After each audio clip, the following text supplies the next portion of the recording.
चिन्तासन्तानहन्तारो यत्पादाम्बुजरेणवः स्वीयानां तन्निजाचार्यान् प्रणमामि मुहुर्मुहुः। यदनुग्रहतो जन्तुः सर्वदुःखार्तिगो भवेत् तमहं सर्वदा वन्दे श्रीमद्वल्लभनन्दनम्। अज्ञानतिमिरान्धस्य ज्ञानाञ्जनशलाकया चक्षुरुन्मीलितं येन तस्मै श्रीगुरवे नमः। नमामि हृदये शेषे लीलाक्षीराब्धिशायिनम् लक्ष्मीसहस्रलीलाभिः सेव्यमानं कलानिधिम्। चतुर्भिश्च त्रिभिस्तथा षड्भिर्विराजते योऽसौ पंचधा हृदये मम।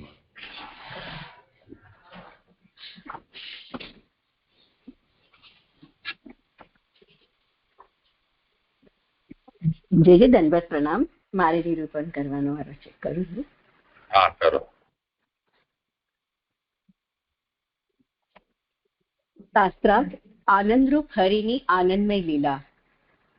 સ્કંદ 1 અધિકાર લીલા, જેમાં શ્રોતા અને વક્તાના હીન, મધ્યમ અને ઉત્તમ પ્રકારના અધિકારનું નિરૂપણ.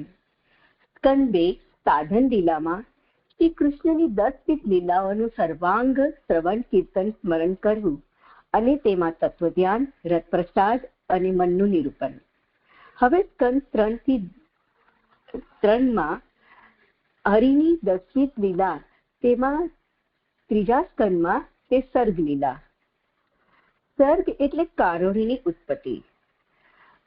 બ્રહ્મમાં ગુણોમાં વૈશ્વમાં પ્રગટ થવાને લીધે મહાભૂતો, તન્માત્રાઓ, ઇન્દ્રિયો તથા બુદ્ધિનો જન્મ થાય છે. તેને સર્ગ કહે છે.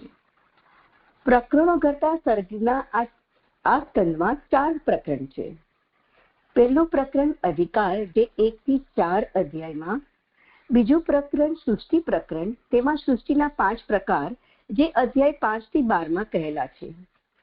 ત્રીજું પ્રકરણ ઉપપત્તિ પ્રકરણ, એટલે કે ઉપપત્તિ એટલે મુક્તો જીવોની ઉત્પત્તિ તથા મુક્તિ થવાની યોગ્યતા. 2 પ્રકારની તે 13 થી 20 સુધીના અધ્યાયમાં કહેલી છે. અને ચોથું પ્રકરણ તે ફળ અથવા મુક્તિ. સૃષ્ટિ, ઉપપત્તિ અને મુક્તિના આ કુલ 10 પ્રકાર થયા, જે આ સ્કંદના સૂક્ષ્મ 10 પ્રકરણો છે. હવે આપણે ગયા જે અધ્યાય કર્યું એનું આખું પ્રકરણ, જે જીવ પ્રકરણ છે, એનું જે પારુલ પ્રકરણાર્થ આપી ગઈ છે, તો તે કરી લઉં કે ના? હા, ભલે. જીવ સૃષ્ટિ પ્રકરણ અધ્યાય 12. 2 પ્રકારના સર્ગ હોય છે. એના અંતર્ગત વનસૃષ્ટિનું પ્રકરણ અધ્યાય 1 થી 19 કરવામાં આવ્યું છે. એમાં અત્યાર સુધી આપણે ગુણાતીત સૃષ્ટિનું પ્રકરણ, જે 1 થી 6 અધ્યાયમાં જોયું, સગુણ સૃષ્ટિનું પ્રકરણ અધ્યાય 7 થી 9 અને કાળ સૃષ્ટિનું પ્રકરણ અધ્યાય 10 થી 11. હવે અધ્યાય 12 મુક્ત જીવ સૃષ્ટિનું પ્રકરણ આવે છે, જે આગળના પ્રકરણનો ઉપોદ્ઘાત રૂપ છે. આ અધ્યાયમાં જીવની સૃષ્ટિનું વર્ણન કરવામાં આવે છે. જીવ 2 પ્રકારના છે, મુક્ત અને અમુક્ત. તે પૈકી અમુક્ત જીવોનું નિરૂપણ મુક્તિ પ્રકરણમાં કરવામાં આવશે, કારણ કે તેઓ સૃષ્ટિનું કારણ નથી. મુક્ત જીવો સૃષ્ટિનું કારણ થતા હોવાથી તેઓનું આ અધ્યાયમાં નિરૂપણ કરેલું છે. આ મુક્ત જીવો ભગવાનની સમીપ રહે છે. તેથી જ્યારે ભગવાન સૃષ્ટિ રચવા ઈચ્છે છે, ત્યારે પોતાની લીલા થઈ શકે તે માટે તેઓની પ્રેરણા કરે છે. તેથી ભગવાનની ઈચ્છાને વશ રહી તેઓ જગતનું કારણ થાય છે. ભૂત માત્રા ઇન્દ્રિય અને માં જન્મ સર્ગ. આ સર્ગની વ્યાખ્યા અનુસાર આ જીવ પ્રકરણમાં સાધારણ જીવોની બુદ્ધિ અહીંયા આ અધ્યાયમાં જણાવવામાં આવે છે. તે અનુસાર આ 12મો અધ્યાય બુદ્ધિનો સર્ગ કહેવાય છે. બ્રહ્માએ રચેલી 8 પ્રકારની બુદ્ધિ અહીં 8 પ્રકારે સૃષ્ટિરૂપ છે.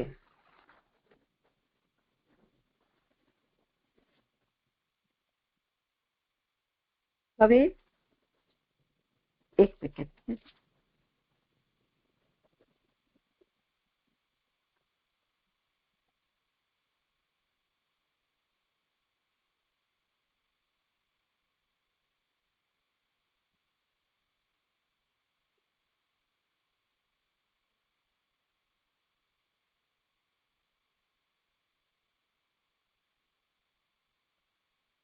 એમાં પહેલી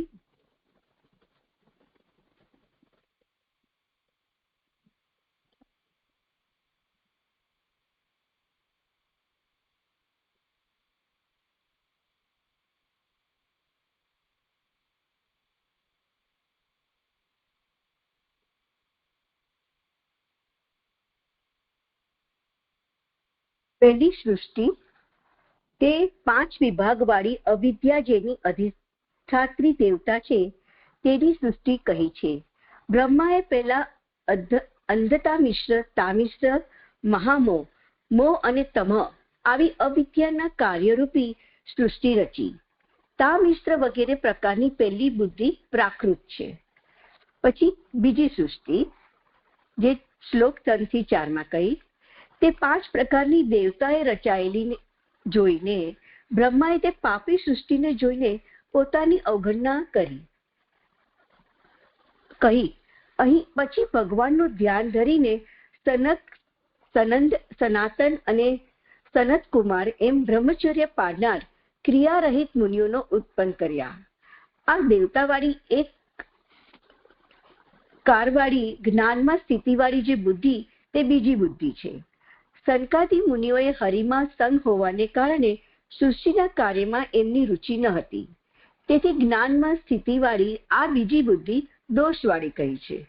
કારણ કે અહીં દોષવાળી એટલે કહ્યું કે પ્રભુનું કાર્ય કરવા તેઓ તૈયાર ન થાય તે રૂપે દોષવાળી.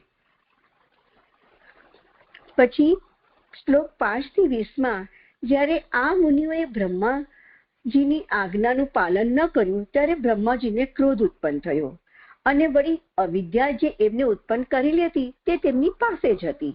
તેથી તેમને 2 કારણોથી ક્રોધ થયો. આ ક્રોધ આદિદેવી સ્વરૂપનો શંકરના અંશરૂપ હોવાને કારણે તે રોકાય તેવો ન હતો. બ્રહ્માજીએ એ રુદ્રને સ્થાન આપ્યું અને નામ આપીને પ્રજા ઉત્પન્ન કરવાની આજ્ઞા કરી. હવે ત્રીજી સૃષ્ટિ તે રુદ્રએ ઉત્પન્ન કરેલી રુદ્રરૂપ જગતને ઘડવા લાગી. તેમની સૃષ્ટિના કારણોનો નાશ કરે એવા પ્રાણીઓને રચ્યા. તેથી સૃષ્ટિ થશે નહીં એવા ભયથી બ્રહ્માજીએ તેમને સૃષ્ટિ રચતા અટકાવ્યા અને રુદ્રને તપ કરવાની આજ્ઞા કરી. અહીં શંકર જેમના દેવતા છે તે ભગવાનની સેવા વગેરેના અભિમાની વાળી આ ત્રીજી બુદ્ધિ છે. હવે ચોથી સૃષ્ટિ. પછી બ્રહ્માજીએ સૃષ્ટિ રચવા શ્રી કૃષ્ણનું જ ધ્યાન કર્યું. તે ધ્યાન તેમના શરીરમાં ચોંટ્યું. તેમના શરીરના જુદા જુદા અવયવોમાંથી મરીચી આદિ 10 પુત્રો ઉત્પન્ન થયા. આ રાજની સૃષ્ટિ રચી. 10 પ્રજાપતિ જેના દેવતા છે તે આ ચોથી બુદ્ધિ બતાવી છે. તે પણ દોષવાળી છે. તેનો કામરૂપ દોષ હોય ત્યાં સુધી હરિ હૃદયમાં પ્રવેશ કરે નહીં. તેથી તેને હલકી કહી છે. હૃદયમાં આશીષોનો સંકલ્પ કરી ભગવાનની આજ્ઞાનું પાલન કરનારી જુદા જુદા પ્રકારની બુદ્ધિ તે આ ચોથી બુદ્ધિ છે. પછી છાયાની સૃષ્ટિ પ્રતિસૃષ્ટિરૂપ હોવાથી પુષ્ટિમાં ઉપયોગી થાય તેવી સૃષ્ટિ ઉત્પન્ન કરવાની છે. છાયામાંથી દેવહૂતિના પતિ કરદમ ઉત્પન્ન થયા, પણ તેનું નિરૂપણ મુક્તિ પ્રકરણમાં કરવામાં આવશે. પાંચમી સૃષ્ટિમાં કારણ દશામાં જે અભિમાન હોય તેના કરતા કાર્ય થયા પછીનું અભિમાન વધારે હાનિકારક કરનારું હોવાથી આ સૃષ્ટિની પ્રતિ છાયારૂપ બીજી ધૂમરૂપ કઈ સૃષ્ટિ કહેવાનો આરંભ કરે છે.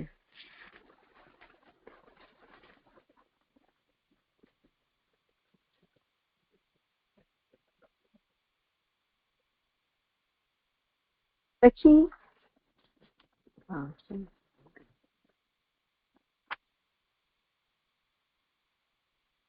લોકમાં ઘણો મોહ કરનારી બુદ્ધિ કહે છે લૌકિક તથા ગદ્ય પદ્યરૂપ સરસ્વતી જેની દેવતા છે તે સરસ્વતીના સંબંધવાળી પાંચમી બુદ્ધિ છે. આગળ પેલા બ્રહ્માજીએ અવિદ્યા રચી, તેથી અભિમાન પણ ઉત્પન્ન થયો.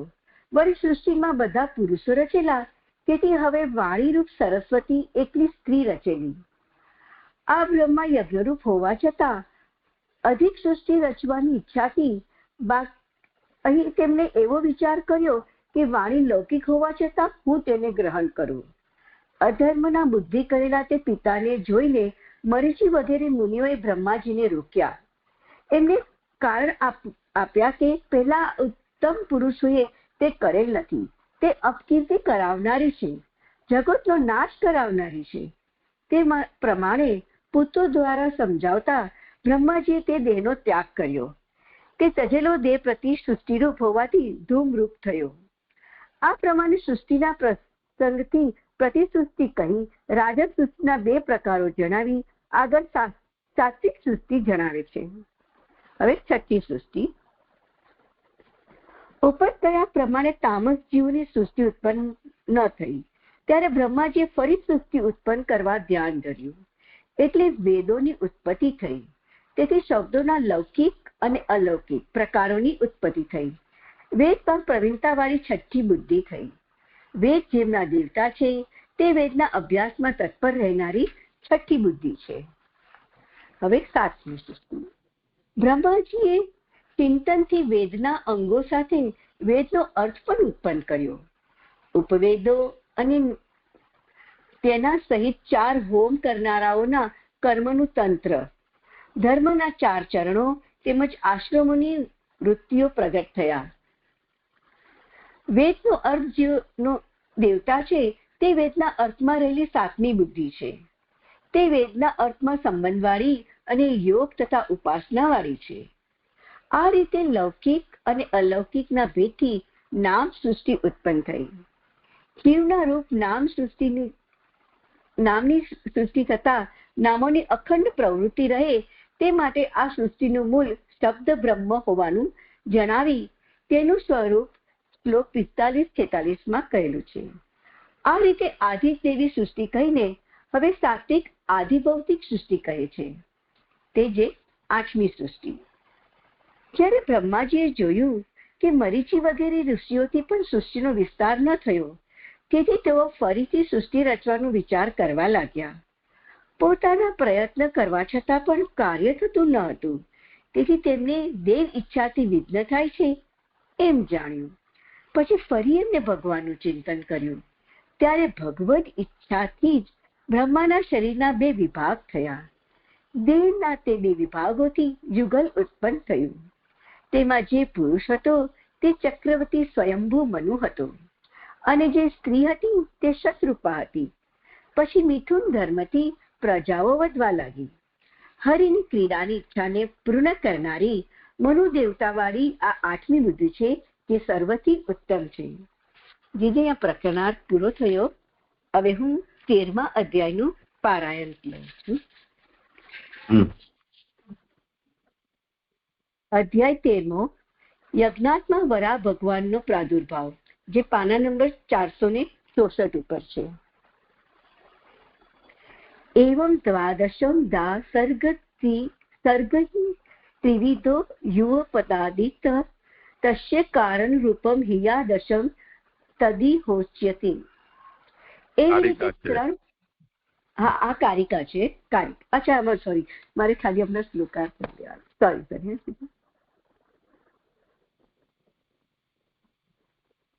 હા, શ્લોક નંબર 1 પાના નંબર 466 પર.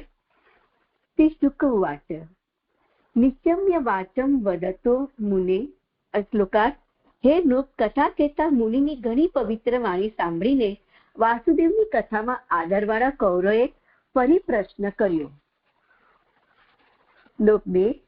અને તે સ્વયંભૂ ચક્રવર્તી સ્વયંભૂના પ્રિય પુત્રે પ્રિય પત્નીને ફરી પ્રાપ્ત કરીને પછી હે મુનિ શું કર્યું? હો પુરુષના લાંબા સમય, હે ઉત્તમ પુરુષ, તે રાજશ્રી મૂળ રાજાનું ચરિત્ર મને શ્રદ્ધાલુને કહો, કારણ કે તેને વિષ્ણુનો આશ્રય કરેલો છે.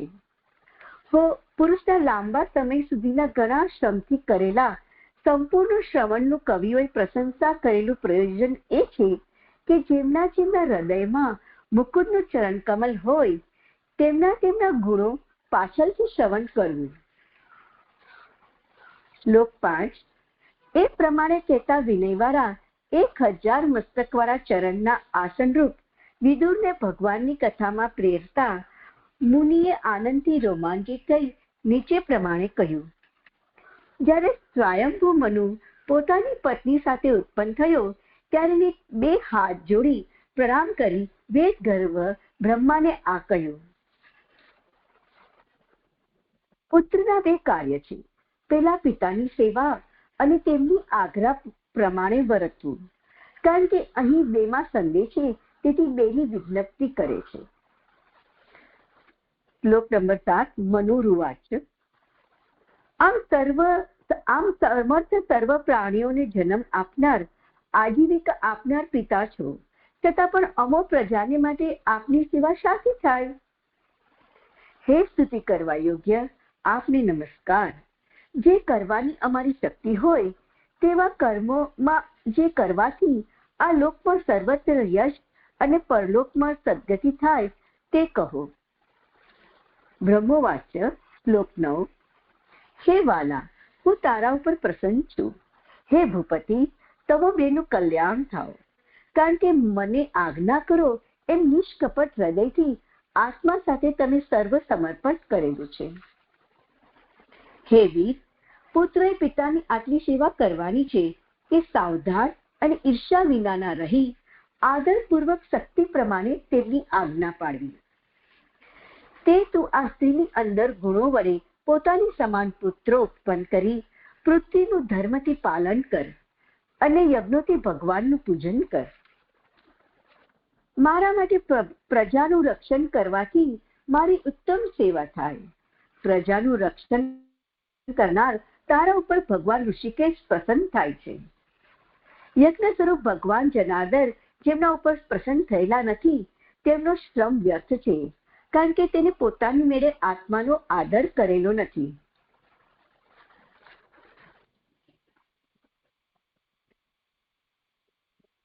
શ્લોક 14.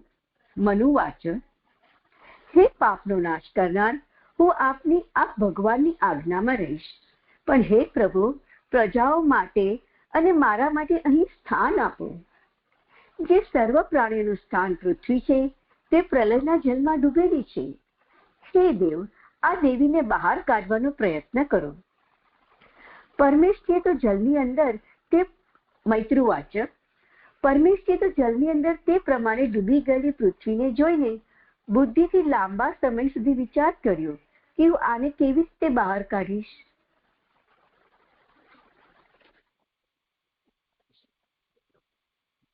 અક્ષીઓની અને વાણીઓની હું સૃષ્ટિ કરતો હતો તેટલામાં પૃથ્વી ડૂબતી રસાતલમાં ગઈ. હવે આ વિષયમાં સૃષ્ટિ કરવા નિમેલા અમોને શું કરવું યોગ્ય છે? જેમના હૃદયમાંથી ઉત્પન્ન થયો તે કરુણા સિંધુ તીર્થરૂપ કીર્તિવાળા, જેમને ઇન્દ્રિયોથી જ્ઞાન થતું નથી, તેમાં ઈશ મારું કાર્ય કરવું. હે પાપ રહિત, આ પ્રકારે બ્રહ્મા વિચારતા હતા ત્યારે તેમની નાસિકાના છિદ્રમાંથી અંગૂઠાના માપનું વરાળનું બાલક એકાએક નીકળ્યું.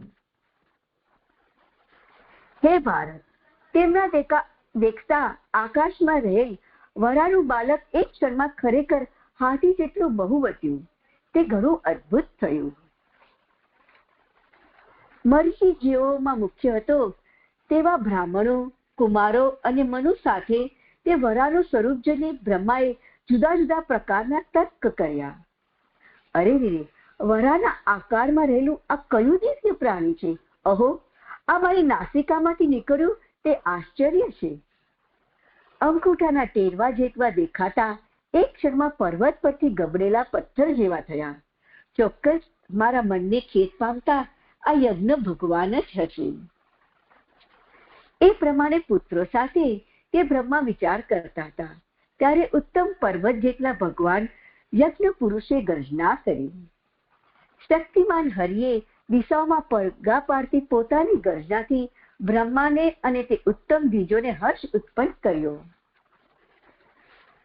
માયામય શુકરની પોતાના ખેદનો નાશ કરનારી ગરગટાટી સાંભળીને જન, તપ અને સત્યલોકમાં વસનારા તે પ્રસિદ્ધ મુનિઓએ ત્રણ પવિત્ર કરનાર વેદોથી તેમની સ્તુતિ કરી.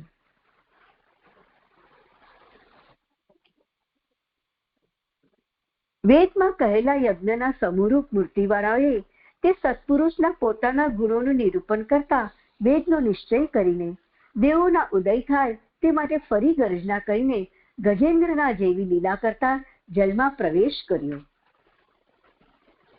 પૂછડું ઊંચું રાખેલા આકાશમાં ફરતા કઠોર કેસર ધુણાવતા કંઠ રૂવાળાવાળી ત્વચાવાળા ખનીઓથી વાદળા વિખેરી નાખતા શ્વેત દાઢો અને દ્રષ્ટિરૂપ પ્રકાશવાળા ભગવાન મહિધ્રમ શોભતા હતા. યજ્ઞો જેમના અંગ છે તેવા પોતે વિચાર કરનાર હોવાના છલથી નાકથી પૃથ્વીના માર્ગને સૂંઘતા ભયાનક દાઢવાળા હોવા છતાં સૌમ્ય નયનોથી સ્તુતિ કરતા વિપ્રોને જોઈને તેમને જલમાં પ્રવેશ કર્યો. વ્રજોના સમૂહરૂપ અંગના પરવાના વેગથી જેની કુક્ષી ચિરાઈ ગઈ હતી તેઓ તે સમુદ્ર નિશાસા મુક્તો દુઃખી થયેલાની પેઠે ઉચ્ચે પ્રસારેલા મોટા મોજારૂપ હાથોથી રાડો પાતી કહેતો હતો, હે યજ્ઞેશ્વર, મારું રક્ષણ કરો. તીક્ષ્ણ ખર્યોથી જેનો પાર દેખાયેલ તેવો પણ અંત આવે તેમ તે જલને કાપતા ત્રિપરુએ રસાતલમાં પૃથ્વી જોઈ અને જે જીવોનો આધાર બને તેના ઉપર ભવિષ્યમાં શયન કરવાની ઈચ્છાવાળા થઈ પોતે તેનો ઉદ્ધાર કર્યો. પૂરી ડૂબેલી પૃથ્વીને પોતાની દાઢથી ઉપાડી રસાતલમાંથી ઉભા થયેલા વરા ઘણું શોભવા લાગ્યા. ત્યાં ગદા સાથે દોડી આવતા સહન થઈ ન શકે તેવા પરાક્રમ વાળા માર્ગમાં રોકતા આદિત્યને સુદર્શન જેમના તીવ્ર ક્રોધને પ્રજ્વલિત કર્યો હતો તેવા તેમને જેમ સિંહ રમતા હાથીને હણે તેમ જલમાં હણ્યો. જેમ જંગમ પ્રાણીને ઘણું ચીરતો ઉત્તમ હાથી તેના રક્તના કાદવમાંથી ખરડાયેલ ગાલ સુધીના મુખવાળો થાય તેવા વરા થયા. હે વાલા, શ્વેત દાંતની ટોચ ઉપર તમાલ જેની શ્યામ પૃથ્વીને ને હાથીના જેવી લીલાથી ઉચ્ચે ધારણ કરનારને ઓળખીને બ્રહ્માજીઓમાં મુખ્ય હતા તેઓએ બે હાથ જોડી અનુવાકોથી તે ઈશ્વરની સ્તુતિ કરી. ઋષિ ઊંચું, હે અજીત, હે યજ્ઞોત્પન્ન કરનાર, આપની જીત જીત છે. ત્રણેય વેદરૂપ પોતાના દેહને ધણાવતા આપને નમસ્કાર. જેમના રૂવાડાના ખાડાઓમાં યજ્ઞો છુપાયેલા છે તે યજ્ઞના કારણરૂપ દેવાળા આપને નમસ્કાર. હે દેવ, આપનો આજે યજ્ઞ સ્વરૂપ દેહ જેની ત્વચામાં છંદો છે, રૂવાડામાં કુશ છે, નયનમાં ઘી છે અને વળી ચરણોમાં 4 હોતોના સમૂહ છે તે ખરેખર પાપી અંતઃકરણ વાળાઓને દર્શન કરવા યોગ્ય નથી. હે ઈશ, આપના મુખમાંથી ઘી હોમવાનું પાત્ર છે, નચકોરોમાં શોભ હોવાનું પાત્ર છે, ઉદરમાં ઈડા પાત્ર છે, કાનના છિદ્રમાં ચમસો છે, મુખના છિદ્રમાં બ્રહ્મ પાત્ર છે, વળી જીભના મૂળમાં ગ્રહ પાત્રો છે. હે ભગવાન, જે ચાવવાથી ક્રિયાની તે અગ્નિહોત્ર છે. દીક્ષાના અનુક્રમે જન્મ થાય છે, ઉપસદો શિરોધર છે. આપ પ્રાયણીય અને ઉદનીય દાઢવાળા છો. પ્રવજ્ય જીભ અને યજ્ઞરૂપ આપનું શીર છે. સભ્ય આવસ્ય અને ચિત્તીઓ આપના પ્રાણો છે. સોમ તો આપનું વીર્ય છે, તવનો અવસ્થા છે. જુદી જુદી સંસ્થાઓ આપના દેહની ધાતુઓ છે. સર્વ સત્રો આપના દેહના સાંધા છે. આપ સર્વ યજ્ઞો અને કર્તુરૂપ તથા હોમરૂપ બંધનવાળા છો. સર્વ મંત્રોરૂપ, દેવતારૂપ અને દ્રવ્યરૂપ, સર્વ કર્તુરૂપ અને ક્રિયારૂપ આપને નમો નમઃ. વૈરાગ્ય, ભક્તિ અને અંતકરણના જયથી અનુભવ કરાતા જ્ઞાનરૂપ અને વિદ્યા કરાવનાર ગુરુ આપને નમો નમઃ. હે ભગવાન, હે ભૂધર, આ દાળના ટેરવાને એક ભાગથી ધારણ કરેલી પર્વતો સાથેની પૃથ્વી, જે મનમાંથી નીકળતા મંદ ઝરતા ઉત્તમ હાથીએ દાળથી પકડેલી પાંદડા સાથેની કમલીની શોભે તે શોભે છે. વળી શિખર ઉપર ધારણ કરેલ મોટા વાદળાની જેમ ઉત્તમ કુલ પર્વતનો વિલાસ થાય, તેવી જ રીતે હવે દાંત ઉપર ધારણ કરેલ પૃથ્વીના મંડળથી આપનું ત્રય વેદ વાળું આ વરાહ સ્વરૂપ શોભે છે.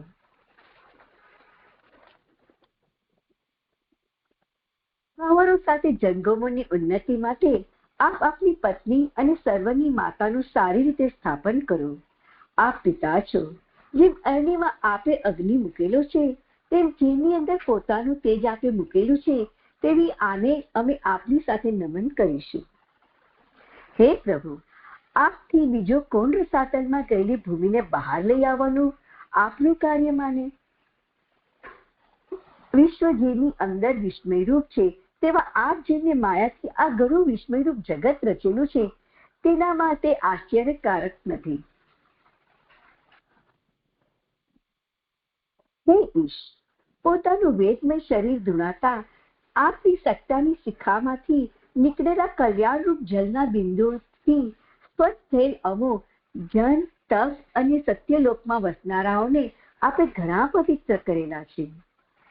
અપાર કર્મોવાળા આપના કર્મોનો પાર જે જુએ છે, તે અરેરે ખરેખર ભ્રષ્ટ મતિવાળો છે. કારણ કે યોગ માયાના ગુણમાં સંબંધથી બધું વિશ્વ મોહ પામેલું છે. હે ભગવાન, આપ કલ્યાણ કરો. તે બ્રહ્મવાદી મૈત્રુ વાચક, તે બ્રહ્મવાદી મુનિઓથી તે પ્રમાણે સ્તુતિ કરતા રક્ષક ભગવાને પોતાની ખરીઓથી દબાયેલા જલમાં પૃથ્વી મૂકી. રસાતલમાંથી આવી રીતે રમતમાં ઉપર આવેલી પૃથ્વીને તે સર્વત્ર સેનાવાળા પ્રજાપતિ ભગવાને જલમાં મૂકી અને હરિ પધારી ગયા. હરિમાં બુદ્ધિવાળા જે કોઈ એ પ્રમાણે કેવા યોગ્ય માયાવાળા હરિની આ કલ્યાણરૂપ કમનીય કથાનું ભક્તિથી શ્રવણ કરે અથવા શ્રવણ કરાવે, તેના હૃદયમાં જનાર્દન તરત જ પ્રસન્ન થાય છે. સર્વ આશીષો આપવાની શક્તિવાળા તે પ્રસન્ન થતા સુદુર્લભ છે. નજીવા સ્વરૂપવાળી તેઓનું શું પ્રયોજન? હૃદયનો અભિપ્રાય જાણનાર પુરુષોત્તમ પોતે અનન્ય દ્રષ્ટિથી ભજન કરનારાઓને પોતાની ઉત્તમ ગતિ પ્રાપ્ત કરાવે છે. અહો, લોકમાં પુરુષાર્થનો સાર જાણનાર મનુષ્ય ન હોય તે સિવાયના કોને જ પુરાણી વૃત્તાંત પૈકીનો ભવનો નાશ કરનારી ભગવાનની કથામૃત અમૃતનું કાનરૂપ પોલાણથી પાન કર્યા પછી તેનો અણગમો થાય? ઇતિ શ્રી લક્ષ્મણ ભટ્ટ પુત્ર શ્રી વલ્લભ દીક્ષિતે રચેલી શ્રીમદ ભાગવતી સુબોધિનીના 3જા સમ 13મા અધ્યાયનું વિવરણ સમાપ્ત. જે હવે હું ભાગવતાર્થ લઉં. ભાગવતાર્થ પાના નંબર 39 પર છે, છેલ્લે નીચેથી છે. અધ્યાય 13, પરા સૃષ્ટિનો ઉપોદ્ઘાત. હવે 13મા અધ્યાયમાં ક્રિયા વરાકલ્પની કથા આવે છે. કાળ અને જીવની સૃષ્ટિનું નિરૂપણ કર્યું. તેનું નિરૂપણ કરવા બ્રહ્મકલ્પ તથા પદ્મકલ્પનું નિરૂપણ કર્યું. ભૂમિ પણ સૃષ્ટિનું કારણ હોવાથી આ અધ્યાયમાં તેનું નિરૂપણ કરવામાં આવે છે. અને ભૂમિનું નિરૂપણ કરાય તે માટે વરાકલ્પનું પણ નિરૂપણ કરવામાં આવે છે. અહીં પહેલેથી આરંભી બધા તત્વોનું નિરૂપણ કરેલું નથી, કારણ કે સૃષ્ટિના પદાર્થોની પહેલા ઉત્પત્તિ કહી તે જ અહીં પણ હોય છે. પહેલા કલ્પના પદાર્થોનો સાધારણ ગુણો સર્વ કલ્પોમાં ચાલુ રહે છે. જે વધારાના ગુણો થાય તે જ કહેવામાં આવે છે.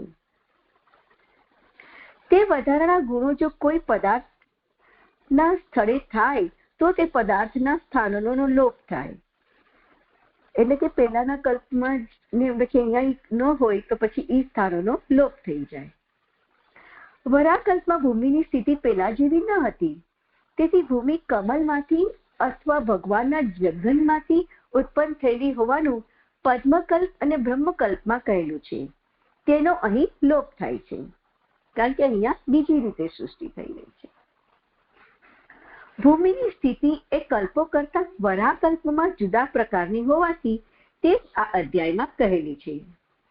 ગયા કલ્પના બીજા પદાર્થોના પ્રકારો આ કલ્પમાં ચાલુ રહેલા છે એમ જણાવવા મનનું ઉપયોગીપણું કહેલું છે. કારણ કે ગયા અધ્યાયના છેલ્લે આપણે મનનું જોયું તે અહીંયા ઉપયોગી છે, એટલે એ આ કલ્પમાં આ અધ્યાયમાં ચાલુ છે. બ્રહ્માના ધ્યાન અને ઈચ્છા એવા બે વિભાગ થયાનું પહેલા કહેલું છે, એટલે કે જે મનુ અને શત્રુપાનું કહ્યું તે પૈકી ઈચ્છારૂપ શત્રુપા થયેલ અને ધ્યાનરૂપ મનુ થયેલ. તેથી બ્રહ્મા સૃષ્ટિ રચવાનું ભૂલી ગયેલ હોવા છતાં ધ્યાનરૂપ મનુએ જ તેમને પ્રેરણા કરી, જે આપણે શ્લોક 15માં કહ્યું કે જે રસાતલમાં ડૂબી જાય છે પૃથ્વી, તેનું મનુજી બ્રહ્માજીને કહે છે. મનુની ઉત્પત્તિ ભગવાનની વિભૂતિનો વિસ્તાર થાય તે માટે કરેલી, અને વિભૂતિઓ વિસ્તારવી એ ભગવાનની લીલા છે. તેથી લીલામાં ઉપયોગી થનાર મનુ ભગવાનનો ભક્ત છે એમ જણાવવા વિદુરે પહેલાની પેઠે આ અધ્યાયના આરંભ શ્લોક 2 થી 4માં મનુ સંબંધી પ્રશ્ન કરેલ છે. સર્વ પ્રસંગે કામનાથી અથવા બીજાની પ્રેરણાથી કાર્ય કરવાની પ્રવૃત્તિ થાય છે. તેથી તે પૈકી જો અહીં કામનાથી પ્રવૃત્તિ થતી હોય તો વરાકલ્પ મોક્ષ કરાવનારો ન થાય. એવી શંકાથી અહીં મનુની પ્રવૃત્તિ તેના પિતા બ્રહ્માની પ્રેરણાથી કહેલી છે, એટલે કે અહીંયા કામનાથી નહીં પણ પ્રેરણાથી કહેલી છે એમ શ્લોક 11માં જણાવેલ છે.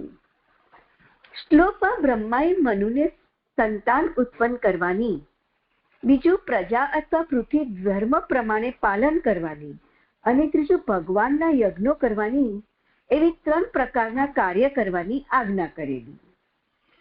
બ્રહ્માની એ આજ્ઞાથી મનુએ 3 કાર્યો કર્યા એમ જણાવવા મનુ અને બ્રહ્માનો સંવાદ જે શ્લોક 7 થી 15માં આપણે જોયું. હવે એ શંકા ઉઠાવી રહ્યા છે કે આ વરાકલ્પમાં સૃષ્ટિ રચવાની વ્યવસ્થા કેવી છે? આ પહેલાના પદ્મકલ્પમાં ભગવાનની નાભીમાંથી નીકળેલા કમળમાં રહી બ્રહ્માજીએ સૃષ્ટિ કરી. હવે આ કલ્પમાં કમળ ન હોવાથી બ્રહ્માએ સૃષ્ટિ રચી કે નહીં એવો સંદેહ થાય છે. જો આ કલ્પના બ્રહ્માએ સૃષ્ટિ રચી હોય તો તેમાં મનુનું શું પ્રયોજન અને બ્રહ્માએ ક્યાં રીતે રચી? એવા પ્રશ્નો આમાંથી ઉપસ્થિત થાય છે. તો હવે આવા બધા પ્રશ્નોનું સમાધાન કરે છે. તો જાણવું કે બ્રહ્માએ સૃષ્ટિ તો આ કલ્પમાં રચી છે, કારણ કે નથી રચી એમ માનવું શ્લોક 17 થી વિરુદ્ધ છે. એ શ્લોકમાં બ્રહ્મા કહે છે કે હું સૃષ્ટિ રચતો હતો તેટલા માટે જલમાં ડૂબી ગઈ. જો બ્રહ્માએ રચી જ ન હોત તો આ વાક્ય ઘટે નહીં. આ જ વાક્યથી એમ જણાય છે કે બ્રહ્માએ પોતે પહેલા જલમાંથી પૃથ્વીને બહાર કાઢેલી અને તેનું જ પાલન કરવાની શ્લોક 11માં મનુએ આજ્ઞા કરેલી. આમ હોવાથી પેલા 12મા અધ્યાયના અંતમાં જે પ્રિયવ્રત વગેરેની સૃષ્ટિ કહી તે આદિવરા કલ્પમાં થયેલી એમ જાણવું, અને મનુએ જે વિજ્ઞપ્તિ બ્રહ્માને કરી જે અહીંયા અધ્યાય 13ના 14 ને 15 શ્લોકમાં કહ્યું તે બીજા દિવસે સવારમાં કરેલી. બ્રહ્મા સત્યલોકમાં રહીને સૃષ્ટિ રચતા હતા. મનુ પોતાને રહેવાનું સ્થાન શોધવા ગયેલો. ત્યાં પૃથ્વીને જળમાં ડૂબેલી જોઈ. ત્યાંથી પાછા આવી તેને બ્રહ્માને વિજ્ઞપ્તિ કરેલી.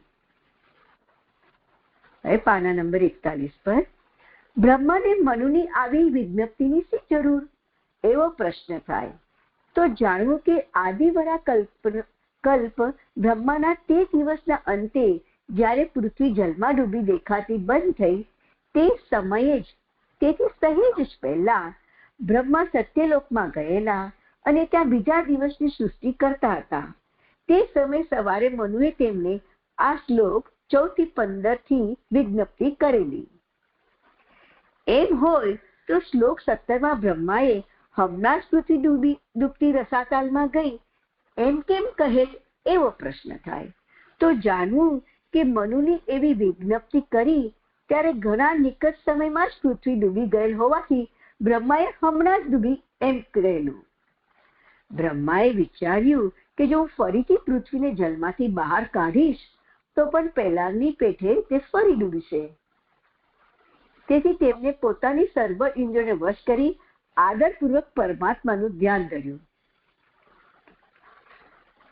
જેવું તેમને પરમાત્માનું ધ્યાન ધર્યું તેવા જ તેમને જણાવ્યા વિના જ તેમના નીકળતા પહેલા શ્વાસ સાથે શ્રી કૃષ્ણ તેમના નાકમાંથી બહાર નીકળ્યા, જે આપણે શ્લોક 18 જોયું.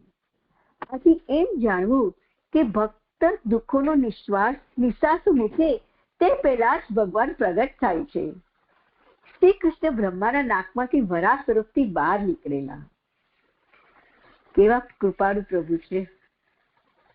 ભગવાન વરાહ સ્વરૂપથી બ્રહ્માના નાકમાંથી નીકળ્યા, કારણ કે વરાહ યજ્ઞની સમાન છે. મન્યુ ક્રોધ શબ્દનો અર્થ અહીં યજ્ઞ છે. તેથી પશુઓને હણે છે. યજ્ઞમાં પશુઓનો વધ થાય છે, એમ પશુઓનો આ વરાહ મન્યુ છે. એ શ્રુતિ પ્રમાણે વરાહ પણ તેવો મન્યુ એટલે યજ્ઞ રૂપ જ છે. તેથી ભગવાન વરાહ સ્વરૂપથી પ્રગટ થયા. તેવા સ્વરૂપથી પ્રગટ થવાનું બીજું પણ કારણ એ છે કે હાથી અને વરાહ એ બે જલમાંથી પદાર્થ બહાર કાઢવા વાળા શક્તિવાળા છે. તેથી ડૂબેલી પૃથ્વીને બહાર કાઢવામાં પોતાનું આ બેમાંથી એક સ્વરૂપ ભગવાને અવશ્ય કરવું જોઈએ. તે પૈકી યજ્ઞ મન્યુથી જ ગુણોથી પર કાર્ય થઈ શકે તેવું હોવાથી ભગવાને હાથીનું રૂપ લીધું નહીં અને વરાહથી પ્રગટ થયા. વળી યજ્ઞ સ્પષ્ટ રીતે કર્મરૂપ છે. તેથી તે સૃષ્ટિના કારણરૂપ પણ છે. તે કર્મરૂપ હોવાથી તે સૃષ્ટિના કારણરૂપ છે એમ કહેવાની જરૂર રહેતી નથી, કારણ કે કર્મથી સૃષ્ટિ અથવા જન્મ મરણ થયા કરે છે. ભગવાનનું પોતાનું આ સ્વરૂપ બ્રહ્માથી પણ ચિંતન થઈ શકે તેવું ન થઈ શકે તેવું શ્લોક 19 ને 23 આપણે જોયું. તેથી આ સ્વરૂપ ભગવાનની ક્રિયાશક્તિનો માત્ર અંશ નથી, પરંતુ ભગવાનનો અવતાર છે. આવું બ્રહ્માથી પણ ચિંતન ન થઈ શકે તેવું રૂપ ભગવાનનું પોતાનું જ હોઈ શકે. આ ભગવાનનું આનંદ સ્વરૂપ જ છે. તે ભગવાનની ક્રિયાશક્તિનો અવતાર છે એમ જણાવવા તેમને યજ્ઞને મળતા આવતા વરાનું રૂપ લીધેલું. પોતાની ખરીઓથી દબાયેલા જલમાં પૃથ્વીને સ્થાપી એમ શ્લોક 46 કહેલ હોવાથી તે સમયે આ ભૂમિ 50 કરોડ યોજન વિસ્તારવાળી ન હતી, પરંતુ માત્ર 1,00,000 યોજનવાળી હતી એવો આચાર્યજીનો મત છે. કારણ કે જમ્મુદ્વીપ જ કર્મ કરનારી ભૂમિ છે અને વરાએ ઉદ્ધાર કરેલી આ ભૂમિનો કર્મ કરાય તે માટે જ ઉદ્ધાર કરેલો. આ વિષયમાં બીજાઓની સંમતિ નથી. ભૂમિ 50 કરોડ યોજન વિસ્તાર વાળી છે. તે આપણે 13મા આ સ્કંદમાં 11મા અધ્યાયના 39 શ્લોકમાં આવ્યું હતું, કે જેમાં કહે છે કે ભેગા મળેલા વિકારો સાથેનો બહારથી એક પછી એક 10 ઘણા મોટા છૂટા પડેલા વિશેષ વગેરેથી વીંટાયેલો આ 50 કરોડ વિસ્તાર વાળવાળો બ્રહ્માંડનો કોષ અને બીજા કરોડો બ્રહ્માંડના સમૂહ જેમાં પ્રવેશ કરી અંદર રહેલા પરમાણુ જેવા દેખાય છે તેને અક્ષર બ્રહ્મ કહે છે. તે આપણે ત્યાં આગળ જોયું હતું. એ વાક્ય બીજા કલ્પની ભૂમિ માટે યોજેલું છે. જ્યોતિષ જાણનારાઓ તો ભૂમિ 5000 યોજન વિસ્તારવાળી હોવાનું જ કહે છે.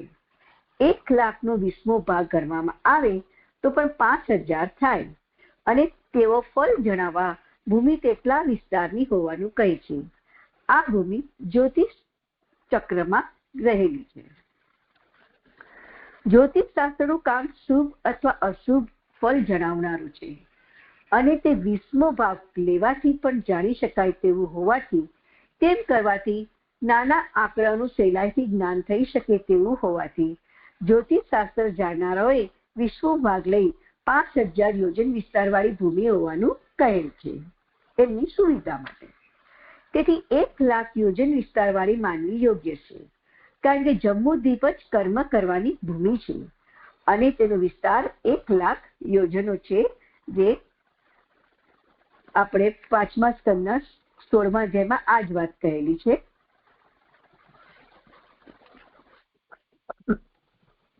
વરાએ ભૂમિનો ઉદ્ધાર કર્યો, શ્લોક 32માં, અને હિરણાક્ષને હણ્યો, જે આ અધ્યાયનો શ્લોક 33માં. ત્યારે અમારી આ વરા સ્વરૂપમાં શ્રદ્ધા નથી એવું નથી એમ જણાવવા ઋષિઓએ તેમની સ્તુતિ કરેલી, જે શ્લોક 34 થી 48માં. અને પછી વરાએ ભૂમિનું સ્થાપન કર્યું, જે શ્લોક 47માં. આ પ્રકરણ વરાએ ભૂમિનો ઉદ્ધાર કર્યો ત્યાં જ પૂરું થાય છે. વરાએ હિરણાક્ષને હણ્યો તે તો હર કોઈ પ્રકારે હણ્યો. આ પ્રકરણમાં તેનું પ્રયોજન નથી. જો હિરણાક્ષને હણવાનું પ્રયોજન વાળું હોય તો ઋષિઓની સ્તુતિમાં તે કહેલ ન હોવાથી વચનની ખામી રહે. તેથી મુખ્ય પ્રસંગને અનુસરી બીજા પ્રસંગોનો સમય વગેરેની યોજના કરવી જોઈએ. વળી હિરણાક્ષ દૈત્ય આ કલ્પના નમાલો હતો અને યજ્ઞ વરા તેને ભસ્મ કરનાર, સહેલાઈથી હણનાર જ હતા. તેથી તે જેવો આવ્યો કે તરત જ ભૂમિને પોતાની દાઢ ઉપર રાખેલી હોવા છતાં ભગવાને તેમને હણેલા, જે આપણે શ્લોક 33માં જોયું. ઋષિએ કરેલી સ્તુતિ વરા યજ્ઞરૂપ છે એમ જણાવનારી છે. જે કલ્પમાં હિરણાક્ષને હણવાનું કાર્ય મુખ્ય હતું તેમાં વરાએ પ્રથમ ભૂમિનો ઉદ્ધાર કર્યો, એ અધ્યાય 8 અને બીજા શ્લોકમાં. પછી તેનું સ્થાપન કર્યું શ્લોક 8માં. પછી બ્રહ્માએ વરાની સ્તુતિ કરી શ્લોક 22 થી 28. અને પછી વરાએ હિરણાક્ષને હણ્યો, તે અધ્યાય 19:26માં.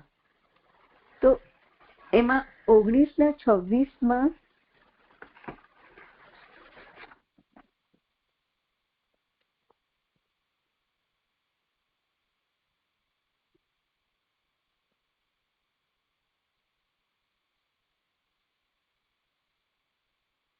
એવું આવે છે કે વિશ્વ રચનારે અવગણાથી સહેજ પ્રહાર કરેલો, તે ચો તરફ ભમતા ગાત્રવાળો, ઊંચા ચઢેલા 2 લોચનવાળો અને વિખરાયેલા હાથ પગ તથા કેશવાળો થઈ જેમ વાયુએ ઉખાડી નાખેલું ઉત્તમ વૃક્ષ પડે તેમ પડ્યો. એટલે ત્યાં હિરણાક્ષના વધની જ મેન તો વાત આવે છે. એ કલ્પમાં એ 4 વૃત્તાંતો આ ક્રમથી થયેલા. હણ્યા પહેલા સ્તુતિ કરવામાં આવે તે જો કે સંદેહવાળી જણાય, છતાં પણ વરાની સરસાઈનું બ્રહ્મા વર્ણન કરે તેથી હિરણાક્ષને દુઃખ થાય, તે માટે તે હણ્યા પહેલા કરેલી છે. કલ્પના આરંભમાં ભૂમિનો ઉદ્ધાર વરાએ કર્યો. ત્યારે હિરણાક્ષ તેમની સાથે યુદ્ધ કરવા આવ્યો તે કયા સમયનો ઉત્પન્ન થયેલો એવો પ્રશ્ન થાય. તો જાણવું કે તેનો જન્મ આ કલ્પથી પહેલાના કલ્પમાં થયેલો, એટલે કે આદિવરામાં. પહેલાની સૃષ્ટિનો નાશ તો મહાકલ્પ બ્રહ્મનું વર્ષ પૂર્ણ થવાના સમયે જ થાય છે. વચના કલ્પોમાં 3 લોકમાં જે જીવો હોય તે પૈકી અસુરો નીચેના લોકમાં જાય, મનુષ્યનો નાશ થાય અને મનુ વગેરે દેવો જાણવા ઋષિઓ પણ ઉપરના લોકમાં જાય છે અને સત્યલોકમાં રહે છે. એવી તેમની સરસાઈ પણ છે. તેથી આ કલ્પ પહેલાના કલ્પના અંતે કશ્યપ ઉપરના લોકમાં ગયેલા અને દિતિ નીચેના લોકમાં ગયેલ એવો નિર્ણય થાય છે. પ્રલય દરમિયાન હિરણાક્ષ નીચેના લોકમાં રહેલો, દેવો ઉપરના લોકમાં ગયેલ, મનુષ્ય વગેરે બીજાઓનો તો નાશ જ થયેલ. ઋષિઓ અને તેઓના પુત્રો બ્રહ્માની સમાન છે, કારણ કે તેથી વિરુદ્ધ માનવું કાંઈ કારણ નથી. તેથી તેઓ સત્યલોકમાં જ જઈ રહેલા. અહીંયા ભાગવતાર્થ પૂરો થાય છે. હવે હું પાછું આપણું 13મા અધ્યાયનો પહેલો શ્લોક કાર્યકારને લઉં છું.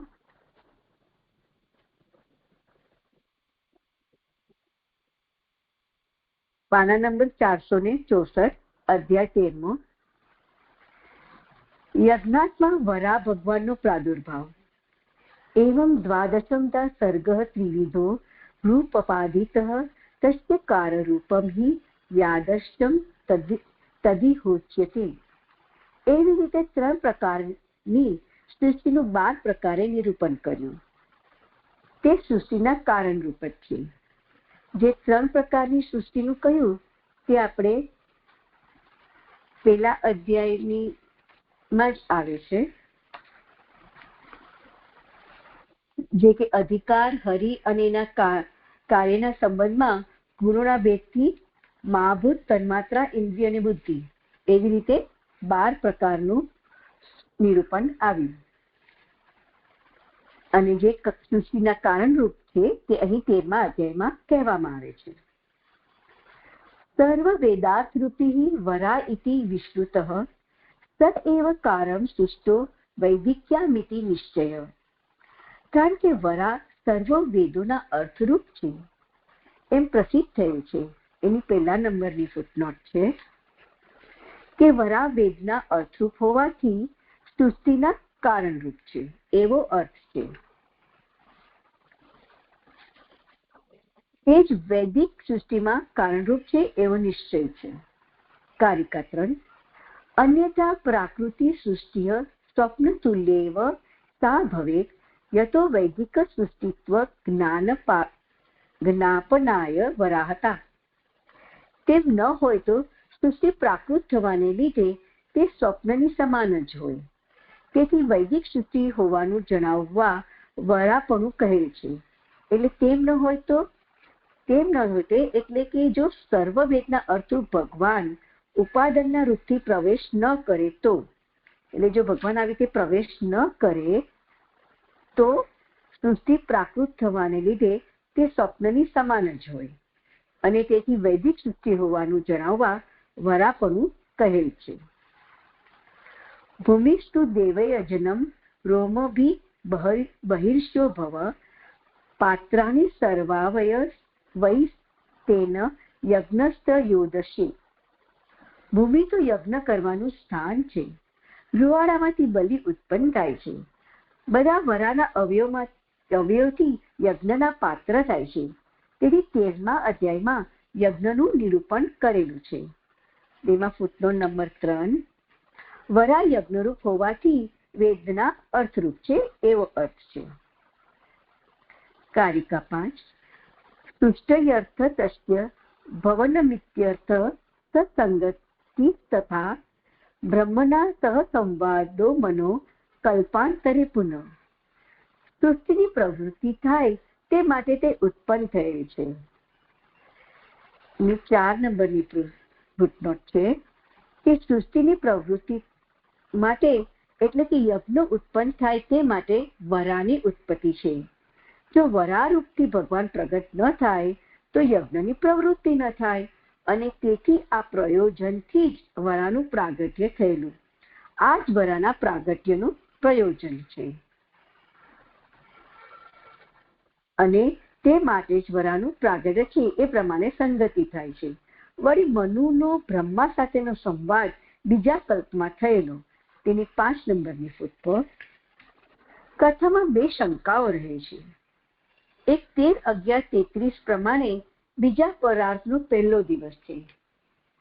તો 13મા 11મા આપણા ત્રીજા સ્કંદના એ લેવાની જરૂર. હા, 11ના અધ્યાયમાં 3 એટલે આ ત્રીજા સ્કંદમાં જ 11ના અધ્યાયમાં 33મો શ્લોક લઉં છું.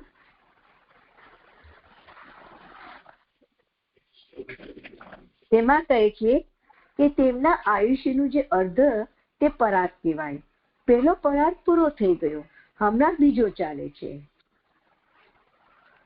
અને એટલે એ આ કીધું છે બીજો, એટલે અહીંયા બીજે કહ્યું કે 2 શંકા કે તેમાં આ બીજા પરાર્થનો પહેલો દિવસ છે. અને 3:11-36 પ્રમાણે તે વરાકલ્પ છે. તો તેમાં પણ 36માં એમ કહે છે કે હે ભારત, આ તો વારા નામની પ્રસિદ્ધ થયેલો બીજા પરાર્થનો પણ કલ્પ કયો, જેની અંદર હરિ સુકર થયેલા. એટલે એ 3:11-36માં કહ્યું કે અહીં પ્રભુ વરાનું પ્રાગટ્ય છે. આ કલ્પમાં 14 લોકોની સૃષ્ટિ કહેવી જોઈએ, તે કહેલી નથી. 3-10 આત્મ સૃષ્ટિ કહી તે પદ્મકલ્પની છે, જે આપણે બ્રહ્માજીની પદ્મમાંથી પ્રગટ થાય છે તે જે વાત આવે છે 3-10 તે છે.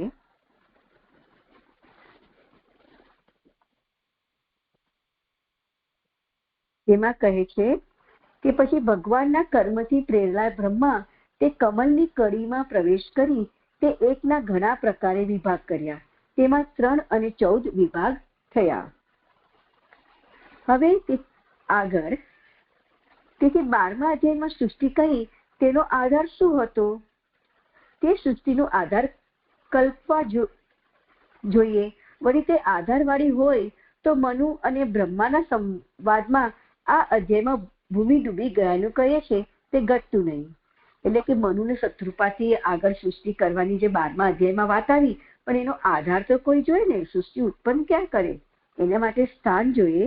તે પૃથ્વીનું જે ડૂબી ગયાનું જે શરૂઆતમાં મનુએ બ્રહ્માજીને યાદ કરાયું બીજા પરાગના પહેલા દિવસે તે વાત. પછી બીજું કે હિરણ્યાક્ષનું યુદ્ધમાં આ અધ્યાયમાં કહેલું છે તે તો મનુની પુત્રીના વંશમાં ઉત્પન્ન થયેલો.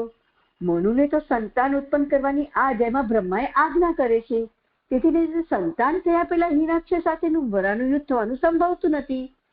તે શંકાઓ આથી ખોટી ઠરાવે છે કે મનુ પહેલાના કલ્પમાં 13-12-50 ઉત્પન્ન થયેલો. એટલે કે ત્રીજા સ્કંદના 12મા અધ્યાયમાં 50મા શ્લોકમાં જે વર્ણન આવે છે તે આગળના આપણે કલ્પની વાત છે.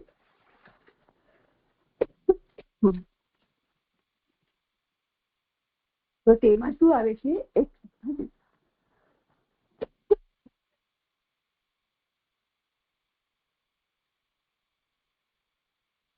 સમજવું છે. દેહના તે 2 વિભાગોથી યુગલ ઉત્પન્ન થયું.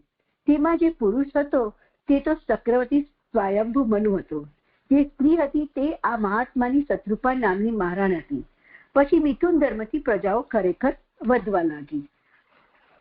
એટલે ઈ વાત ગયા કલ્પની છે.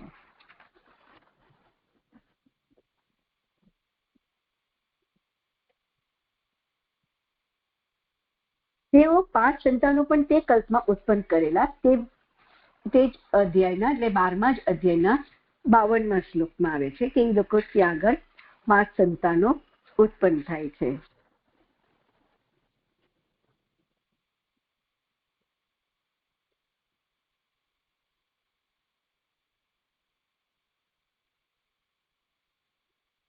પછી બ્રહ્માની રાત થતા તે સત્યલોકમાં પત્ની અને સંતાનો સાથે રહેલો. બીજા કલ્પની શરૂઆતમાં બ્રહ્મા સાથે તેને સંવાદ થયો, જે આ અધ્યાયના 7 થી 15 શ્લોકમાં આપણે જે સંવાદ જોયો કે મનુ બ્રહ્માજીને કહી રહ્યા છે કે સ્થાન માટે પૃથ્વી તો રસાતળમાં છે. તેમાં બ્રહ્માએ તેની ગુણોમાં પોતાની સમાન સંતાન ઉત્પન્ન કરવા કહ્યું, જે શ્લોક 11માં આવે છે. એમ અર્થથી જ સ્થિત થાય છે. બીજા પાછા 7 ને 15 થી શ્લોક લઉં કે આગળ જ લઉં? ના, એ તો આપણે કરી લીધું. હા, પારાયણમાં આવી જ ગયું. ભલે આગળ લઉં છું. હવે કારિકા 6 રસાતલ અંત પર્યંત પૃથ્વી પૂર્વ મુદ્દતા પંચા ગુલ્યા પંચ લોકા ઉદ્ધતા અતલાદય. પહેલા રસાતલ સુધીની પૃથ્વીનો ઉદ્ધાર કરેલો. અતલ વગેરે 5 લોકોનો 5 આંગળીઓથી ઉદ્ધાર કરેલો. એની ફૂટનોટ નંબર 6 છે. અહીં 5 લોક એટલે કે અતલ, વિતલ, સુતલ, તલાતલ અને મહાતલ નો ઉદ્ધાર કરેલો છે. તે બીજા પુરાણમાંથી અથવા બીજી શ્રુતિઓમાંથી કહેલો જાણવો. કારિકા 7 યજ્ઞ ભૂમિત્વ સિદ્ધ્યર્થ પુષ્કરે પ્રથનમ તત એષા સ્થિતિ પૂર્વકલ્પે રસાતલ લગતા તત પ્રજાપતે રુદ્ધત સ્વાની નિરાધારા જલે વિશેષ. અહીં યજ્ઞ ભૂમિપણું પ્રાપ્ત થાય તે માટે કમલ ઉપર તેને પાથરી. એની 7 નંબરની ફૂટનોટ છે કે આ તૈત્રીયમાં કહેલું છે કે કમલ ઉપર પાથરી તે તૈત્રીય ઉપનિષદમાં કહેલું છે. તે પહેલાના કલ્પમાં આ સ્થિતિ હતી, પછી તે રસાતલમાં ગઈ. પ્રજાપતિએ કમલનો સાર કાઢી લીધેલ હોવાથી આધાર વિનાની થવાથી તેને જલમાં પ્રવેશ કર્યો. એની 8 નંબરની ફૂટનોટ છે કે પછી તે કલ્પનો પ્રલય થયો ત્યારે પ્રજાપતિએ ભૂમિને જે કમલ ઉપર પાથરેલી તેનાથી પહેલાના કલ્પના લોક રચી તેનો સાર કાઢી લીધેલ હોવાથી તે સાર વિનાનું થતા ભૂમિ ટકાવી ન શક્યું, એટલે તે નિરાધાર થઈ જલમાં પડી. હવે કારિકા 8. વરાકલ્પે પ્રથમે સર્વ ઉત્પત્તિ વિનિશ્ચિતા તત્તદ્વે કલ્પેષુ નષ્ટોત્પત્તિ ન સર્વત પ્રક્રિયાંતર ભાવેન તત સૃષ્ટિ વિરોચ્યતે. પેલા વરાકલ્પમાં સર્વ જગતની ઉત્પત્તિ થવાનો નિશ્ચય છે. એની 9 નંબરની ફૂટનોટ છે.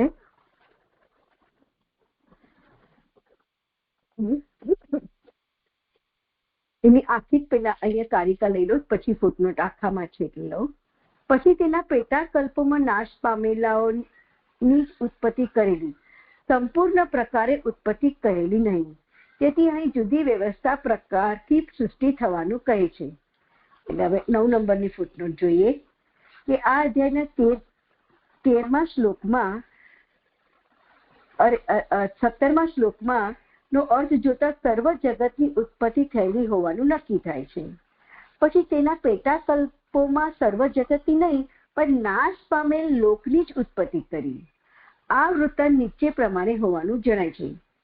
પદ્મકલ્પના પ્રલયમાં સર્વ જગતનો નાશ થયો ત્યારે વરાકલ્પના આરંભમાં બ્રહ્માએ સારવાળા કમલપત્રો પર પાતાળ, રસાતલ અને સત્યલોક રાખી યજ્ઞભૂમિ થાય તે માટે બાકીની માટી વરારૂપથી કમલના પત્રો ઉપર પાથરી. પછી પોતે સત્યલોકમાં રહી સર્વલોક વિગેરે રચ્યા અને અવિદ્યાથી આરંભી મનુ સુધીનાને લઈ સત્યલોકમાં સુતા. પછી તે કલ્પનાના પ્રલયમાં મનુ, કશ્યપ વગેરે ઉપર સત્યલોકમાં રહેલા, દિતિ વગેરે રસાતલમાં રહેલા અને બીજાઓનો નાશ થયો, એટલે કે મનુષ્યો બધાનો નાશ થયો. પછી આદિ વરાકલ્પની રાત પૂરી થતા વરાકલ્પના પ્રાતકાલે ભૂમિ ડૂબી ગઈ. તે બ્રહ્માને ખબર ન હોવાથી મનુને સંતાન ઉત્પન્ન કરવાની આજ્ઞા જે બ્રહ્માજી 11મા શ્લોકમાં કરી અને સાંજે ભૂમિ ડૂબી તે મનુને ખબર હોવાથી તેને સ્થાન માટે પ્રાર્થના કરી, જે શ્લોક 14 થી 15 આવશે. પછી બ્રહ્માએ ચિંતન કર્યું, જે શ્લોક 16 થી 18. પછી વરાનું પ્રાગટ્ય થયું 16-19. પછી રસાતલમાંથી ભૂમિ લાવતા ત્યાં રહેલ હિરણાક્ષ સાથે તેમને યુદ્ધ થયું. એટલે આવી રીતે કોઈ બી વસ્તુનો વિરોધ નથી, કારણ કે મનુને એમનું પહેલાના કલ્પમાં છે અને પછી આ કલ્પમાં હિરણાક્ષને હણ્યો છે. હવે કારિકા નંબર 10. હિરણાક્ષાદિ દૈત્યાનામ રસાતલ ગતા સ્થિતિ અપેક્ષિતા નામાર્થાનામ ભિન્ન કલ્પેપી સંભવે લીલા કથન સિદ્ધ્યર્થમ એક રૂપેણ વર્ણયતે અતો નાત્ર વિરોધ અસ્તિ તે નાપ્ય તેન નિશ્ચિતમ. હિરણાક્ષ વગેરે દૈત્યોની સ્થિતિ રસાતલમાં રહેલી. ઉત્પત્તિમાં જરૂરી પદાર્થો જુદા કલ્પમાં ઉત્પન્ન થયેલા હોવા છતાં લીલા કઈ વર્ણવી શકાય તે માટે તેઓ એક કલ્પના હોય તે પ્રકારે વર્ણન કરવામાં આવે છે. તેથી આમાં કોઈ પણ અંશથી વિરોધ નથી, એ નિશ્ચિત છે. એમાં 10 નંબરની ફૂટનોટ છે કે શ્રુતિ, સ્મૃતિ અને પુરાણમાં ભૂત, ભવિષ્ય અને વર્તમાન 3 કાલ કહેવાના છે. તેથી ખોટો સંશય ન કરો, એમ કાશીખંડમાં શિવે પાર્વતીજીને કહેલું છે.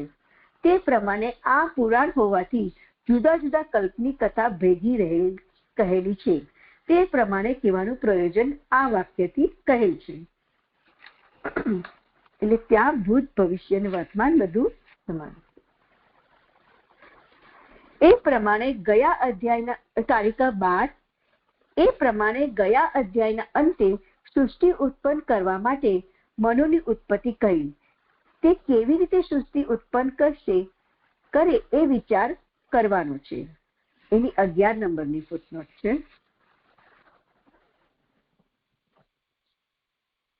વિચાર એટલે ઉપોદ્ઘાત રૂપ ચિંતન. હવે કારિકા 12 યદ્ય આદિ દૈવિકો દેવસ્ત દર્થમ સંભવિષ્યતિ કામ આદર્શે પ્રબલસ્ત સૃષ્ટિ તદા ભવેત. જો કે આદિદેવિક દેવ તે સૃષ્ટિની ઉત્પત્તિ માટે પ્રગટ થાય અને કામ વગેરે જો પ્રબલ હોય તો તેમાંથી સૃષ્ટિ થાય. કારિકા 13 તત્રાપી કામજનિતો દોષત્વેન ભવિષ્યતિ અતો દ્વિતીય સૃષ્ટ્યર્થમ ઉપોદ્ઘાતમ દ્વયમ સ્મૃતમ. તેમાં પણ જો કામથી ઉત્પન્ન થતો દોષ ન હોય તો સૃષ્ટિ થાય. તેથી બીજી સૃષ્ટિ માટે 2 ઉપોદ્ઘાત કહેલા છે. એમાં 12મી ફૂટનોટ છે. ભગવાનનો પ્રાદુર્ભાવ અને દોષ રહિત કામ વગેરેની પ્રબળતા તે હોય મીન્સ ઈ 2 ને ઉપોદ્ઘાત તરીકે અહીં કહેલા છે. પ્રથમ અપ્યર્થ ભાવેન બીજમેતદ્વમ દ્વયમ મતમ દ્વિતીયમ લોકે ભગવાન જીવ એવ ચ. અહીં પહેલામાં પણ 2 કારણ તરીકે બીજ ગણાયેલા છે. લોકમાં ભગવાન અને જીવ 2 જ કારણ છે. આ 2 કારણ એટલે 13માં પણ ઈ જ કહે છે કે દોષ રહિત કામમાં 2 પ્રયોજન છે.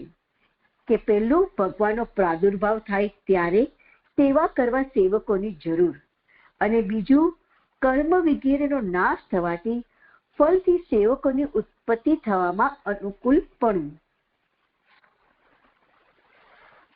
હવે અહીંયા બધી કારિકા પૂર્ણ થાય છે અને શ્લોક પહેલો એનો ઉત્થાનિકા છે પાના નંબર 466 પર. તેથી મનુ સૃષ્ટિ ઉત્પન્ન કરનાર થઈ શકે તે માટે 2 પ્રકારની સૃષ્ટિ વચ્ચે તેનું સ્વરૂપ કહે છે. એમાં તેથી એટલે 14 નંબરની ફૂટનોટ છે કે તેથી એટલે ભગવાનના પ્રાદુર્ભાવમાં અનુકૂળ હોવાથી અને જીવ હોવાથી તે મનુની સૃષ્ટિ ઉત્પન્ન કરનાર થઈ શકે તે માટે આ 2 પ્રકારની સૃષ્ટિ વચ્ચેનું તેનું સ્વરૂપ કહે છે. આ ભગવાનનું ચરિત્ર છે એમ જણાવવામાં પોતાની દોષ ન લાગે તે માટે વિદુરના મુક્તિ નિર્ણય કહેવા નીચેના શ્લોકમાં શુભ તે પ્રસંગ જ જણાવે છે. આ એટલે કે અહીં સ્ત્રી પુરુષ ભેગા થવા રૂપ ભગવાનનું જે ચરિત્ર છે એટલે કે એના પછીથી એમનાથી સૃષ્ટિ થશે તે ચરિત્ર છે તે જણાવવા પોતાની દોષ ન લાગે તે માટે વિદુરના મુક્તિ નિર્ણય કહેવા નીચેના શ્લોકમાં શુભ તે પ્રસંગ જ જણાવે છે. તે સુકુવાચ નિશમ્ય વાચમ વદતો મુનિ પુણ્યત તમામ નૃપ ભૂય પ્રપચ્છ કૌરવ્યો વાસુદેવ કથા દત્ત. હે નૃપ, કથા કહેતા મુનિની ઘણી પવિત્ર વાણી સાંભળીને વાસુદેવની કથામાં આદરવાળા કૌરવ્યે ફરી પ્રશ્ન કર્યો. સુબોધિની, કથા કહેતા મુનિ મૈત્રની વાણી સાંભળીને મનથી જે સત્ય ભગવાનની આજ્ઞા પ્રકટ કરવા માટે જણાવવામાં આવતું તે જ મુનિ કહેતા હોવાથી તેનો વિસ્તાર તેમને અવશ્ય કરવો જોઈએ એવા અભિપ્રાયથી કૌરવે વિદુરે ફરી પ્રશ્ન કર્યો. એટલે કે અહીંયા જે મૈત્રીજી પ્રભુની આજ્ઞાથી જ એમને જે પ્રભુની કથા કહી રહ્યા હતા એટલે એમને વિસ્તાર કેવો જોઈએ એવું વિદુરજીને લાગે છે. એટલે ફરી પાછા તેઓ મૈત્રીજીને પ્રશ્ન કરે છે. વળી પોતાના અધિકારની પ્રવૃત્તિરૂપ ક્રિયા જેનાથી થાય, પોતાને જેનાથી અધિકાર પ્રાપ્ત થાય તેવી ઘણી પવિત્ર વાણી મુનિ બોલતા હતા. એમાં વળી પોતાના અધિકારની પ્રવૃત્તિ રૂપમાં 16 નંબરની છે કે પોતાના અધિકાર એટલે રાજ્યનો અધિકાર એવો અર્થ છે. વિદુર રાજા, એમાં પુરુષોત્તમજી કહે છે, અને વિદુર રાજા નથી, તેથી વિદુરનો કથા શ્રવણ કરવાનો અધિકાર એવો અર્થ જણાય છે. જે મને અહીંયા રાજ્યનો અધિકાર સાથે આમાં શું સંગતિ આવી ને એ એક્ઝેક્ટલી હજી ખ્યાલ નથી આવી રહ્યો કે અહીંયા આ પ્રભુની કથા માટે એ અધિકારની વાત કેવી રીતે જોડાય. હું આગળ લઉં છું, પછી આપ કૃપા કરી જણાવજો.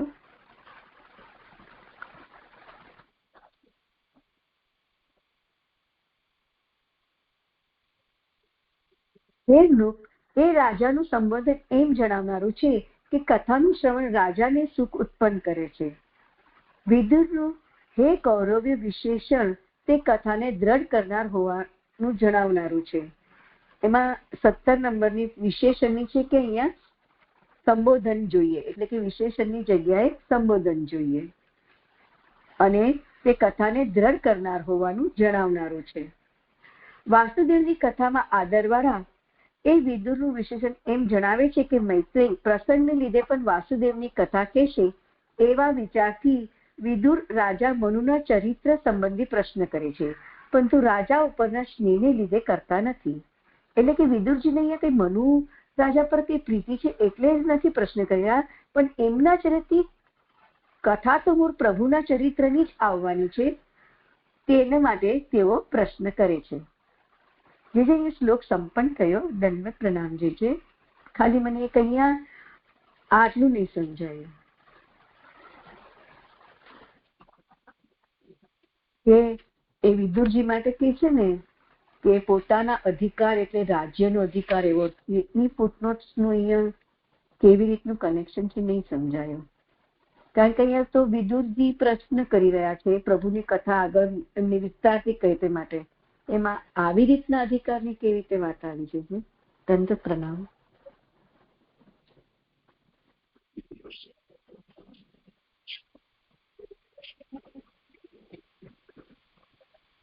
કોઈને કરવું હોય સમાધાન તો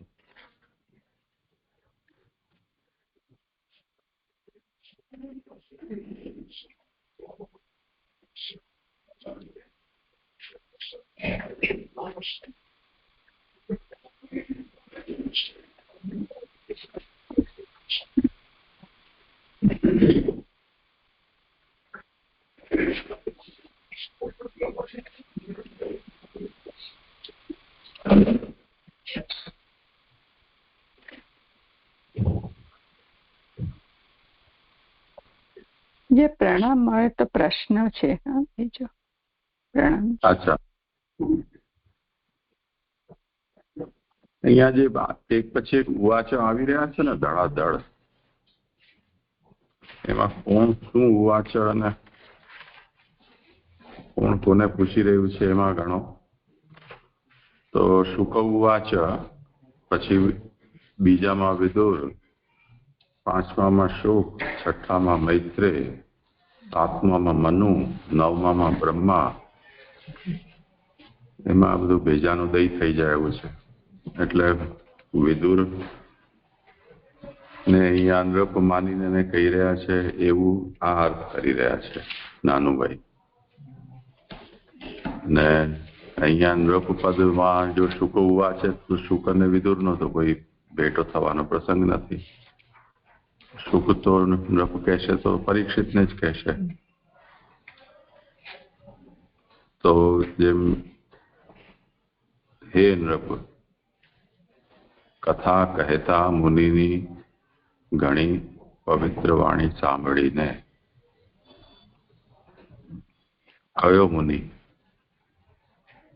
વાસુદેવની કથામાં આદરવાળા કૌરવ્યે ફરી પ્રશ્ન કર્યો. વાસુદેવની કથામાં આદરવાળા કૌરવ્ય, તો કૌરવ્ય નો મતલબ તો વિદુર થશે.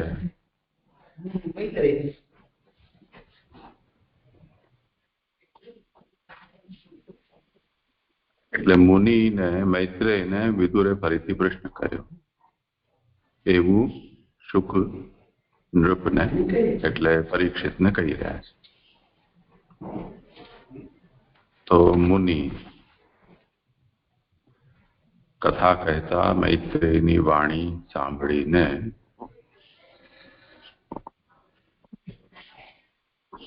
કૌરવ્ય વિદુરે પ્રશ્ન કર્યો. વળી પોતાના અધિકારની પ્રવૃત્તિરૂપ ક્રિયા જેનાથી થાય તેવી ઘણી પવિત્ર વાણી મુનિ એટલે મૈત્રેય બોલતા હતા.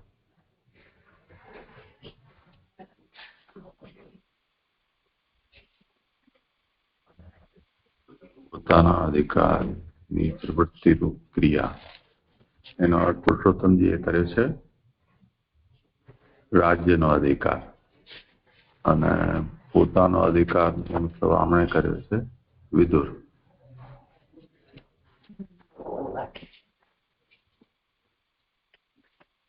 એટલે એવું હોઈ શકે કે પુણ્ય તમામ વાચમ કિંચ પુણ્ય તમામ વાચમ.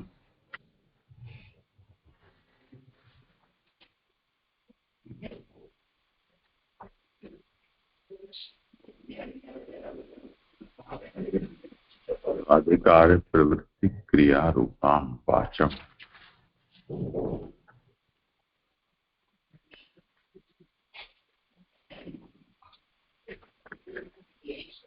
अधिकारे થી રાજ્ય અધિકારે.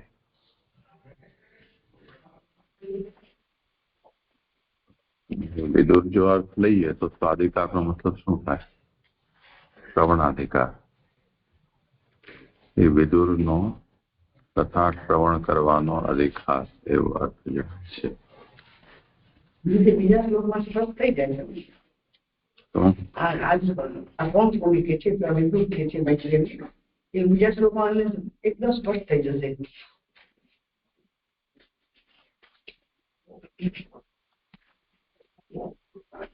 પુરુષોત્તમજીની અર્થ જે કર્યો છે ને એ નથી સમજાતો. બાકી તો વિદુરજીનો આ નાનુભાઈ નો અર્થ લઈએ છે ને તો સ્પષ્ટ બેસી જાય છે જે આખો શ્લોકનો. પુરુષોત્તમજીને જે ક્યાં બચાવ નૃપ તો પરીક્ષિતજીને સુખદેવજી કહે છે કે હે નૃપ એમ કરીને જે સંબોધન કરી રહ્યા છે. સુખદેવજી પરીક્ષિતજીને નૃપ કહે છે હે નૃપ. એ રાજાનું સંબોધન એમ જણાવનારું છે કે કથાનું શ્રવણ રાજાને સુખ ઉત્પન્ન કરે છે. એટલે પરીક્ષિતજીને જે કરે છે એ સુખ ઉત્પન્ન કરે છે. પછી વિદુરનું હે કૌરવ્ય વિશેષણ તે કથાને દ્રઢ કરનાર, એટલે આગળ જે કહ્યું ને કે પ્રાપ્ત કરાવનાર છે એવું વિદુરજી માટે કહી રહ્યા છે. એ જ આગળ હવે એ કથન કહી રહ્યા છે. એવી રીતે બેસે છે. રાજા છે એ જ નથી એટલું લાલનભાઈ કહે છે. મનુ પણ રાજા છે અને વિદુરજી પણ અધિકારી છે. રાજ બધા જાણકાર છે, રાજા સમાન છે. તો એ રાજા છે. મનુ એટલે પૂછતા નથી, મનુ ભગવતીય છે એટલે વિદુરજી પૂછે છે. વિદુરજી રાજકારના જાણકાર છે, અધિકારી છે. મનુ પણ અધિકારી છે. રાજ કરશે ને શત્રુપાલ રાજ્ય એનું થશે ને સત્ય પ્રજા ઉત્પન્ન કરીને. બ્રહ્મા તો પિતા છે. તો બે અધિકારી છે. પણ વિદુરજી એટલે નથી પૂછતા, પણ પૂછે છે એટલે કે ભગવતીય છે તેથી મને કહો. રાજા છે મનુ તેથી મને કથા નથી સાંભળતું. એવું બીજા અધ્યાયમાં સ્ફૂટ થાય, બીજા શ્લોકમાં સ્ફૂટ થઈ રહ્યું છે.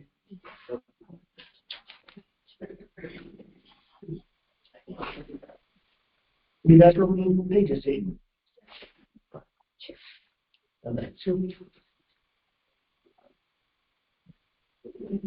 બંને રીતે અર્થ કરો તો પોતાના એટલે રાજાના, પરીક્ષિતના અને વિદુરના. તો પવિત્ર વાણી સાંભળીને, મુનિની પવિત્ર વાણી સાંભળીને. કોણે સાંભળી? તો એ તો વિદુરે સાંભળી. તો વિદુરે મૈત્રેયની પવિત્ર વાણી સાંભળીને. પવિત્ર વાણીનો મતલબ પોતાના અધિકારની પ્રવૃત્તિરૂપ ક્રિયા જેનાથી થાય તેવી પવિત્ર વાણી. તો પોતાના અધિકારનો મતલબ વિદુરના અધિકારની પ્રવૃત્તિ રૂપ ક્રિયા જેનાથી થાય તેવી, અથવા પરીક્ષિતના અધિકારની, બંને શ્રવણ તો કરી જ રહ્યા છે, બંને શ્રોતા છે, અને રાજ્યાધિકાર પોતાના પરીક્ષિતના અધિકારની પ્રવૃત્તિ રૂપ ક્રિયા એટલે કે પોતાના રાજ્યનો અધિકાર એવી ક્રિયા જેનાથી થાય તેવી ઘણી પવિત્ર વાણી મુનિ બોલતા.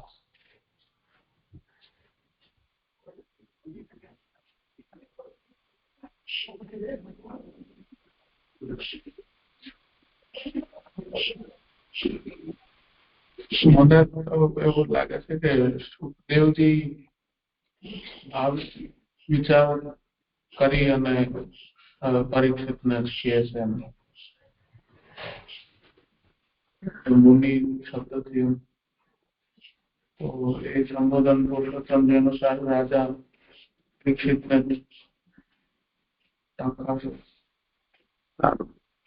એમને જે સમજાયું તે.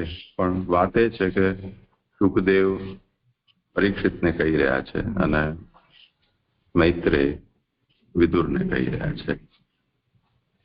બંનેનો અધિકાર જે પણ હોય એવી પવિત્ર વાણી છે. અધિકાર પ્રવૃત્તિ ક્રિયા રૂપમ, બંનેનો અધિકાર જે પણ હોય એમાં એમની પ્રવૃત્તિ જે ક્રિયાથી થાય તેવી વાણી. તો શું થશે એનાથી?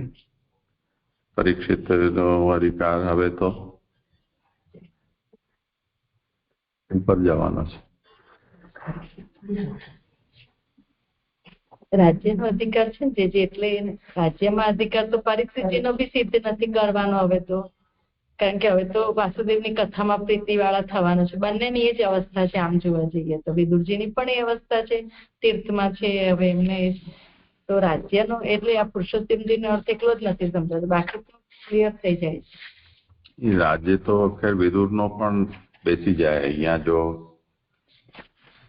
પુરુષોત્તમજી એમ તો નથી કહી રહ્યા અહીંયા કે આ રાજ્ય અધિકારનો મતલબ પરીક્ષિતનો જ. પુરુષોત્તમજીનો અર્થ લો તો વિદુરનો પણ થઈ જ શકે ને.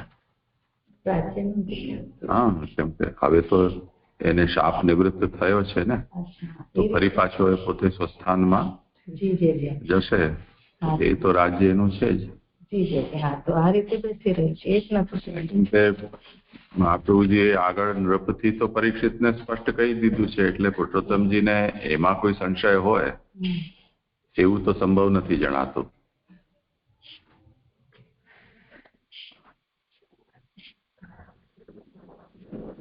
ઠીક છે, આ લોકો નાનુભાઈ સમજ્યા કે ન સમજ્યા, આપણને આટલું સમજાય. હવે તમને શું પૂછવું છે? હાજે પ્રણામ. આ ચોથી ફૂટનોટ નથી સમજાતી કે સૃષ્ટિની પ્રવૃત્તિ માટે એટલે યજ્ઞ ઉત્પન્ન થાય તે માટે વરાહની ઉત્પત્તિ છે. તો સૃષ્ટિની પ્રવૃત્તિ માટે એટલે સૃષ્ટિ પર યજ્ઞ કરવાના એ રીતે લોકો જણાવે છે અહીં પુરુષોત્તમજી એ રીતે સમજાય. જો વરાહથી ભગવાન પ્રગટ ન થાય તો યજ્ઞની પ્રવૃત્તિ ન થાય. તો કેમ ન થઈ શકે? એમ ચોથી ફૂટનોટ જે નથી સમજાતી. પ્રણામ જે છે. સરસ સમાધાન. યજ્ઞ કરવા માટે સ્થાન તો જોઈએ ને. જયારે પૃથ્વી જ રસાતલમાં છે તો યજ્ઞ ક્યાં કરશે? એટલે ઈ ભગવત પ્રવૃત્તિ માટે યજ્ઞ માટે પણ સ્થાન તો જોશે જ ને. એ રીતે મને અહીંયા લાગી રહ્યું છે. બીજું કે એટલે એ સ્થાન માટે અને એ સ્થાન રસાતલમાં છે એટલે જ પ્રભુનું પ્રાયોજન એવી રીતે છે કે એ સ્થાનને પ્રભુ બહાર પ્રગટ કરે તો એ પ્રવૃત્તિ થઈ શકે. ધન્યવાદ તમને.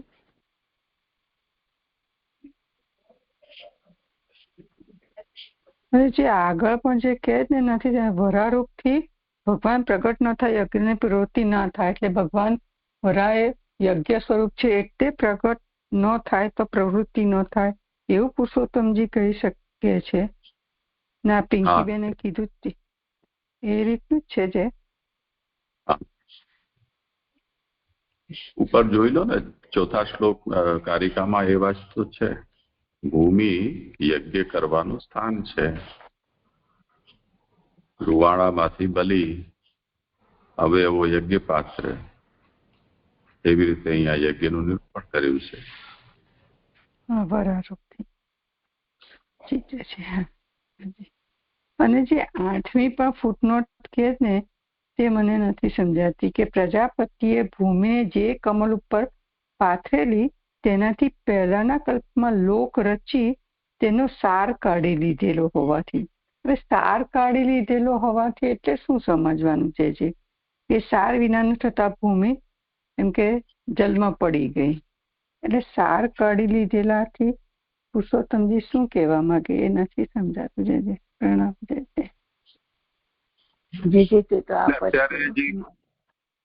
અત્યારે જે આ છે એમણે કહ્યું ને કે આદિ સૃષ્ટિ નથી, આદિ સૃષ્ટિ તો પહેલે થઈ ચૂકી છે, એના પછી તો લય પણ થઈ ગયો. હવે તો બાકીનું જે થોડું ઘણું અસ્તવ્યસ્ત થયું છે એને ગોઠવવાનું છે,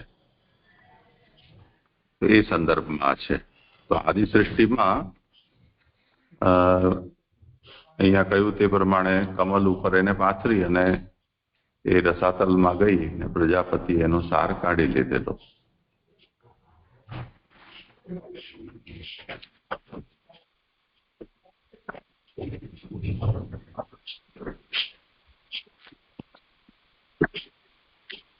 જી જી જી. આજે પ્રણામ થયું. આગળ કોનો છે?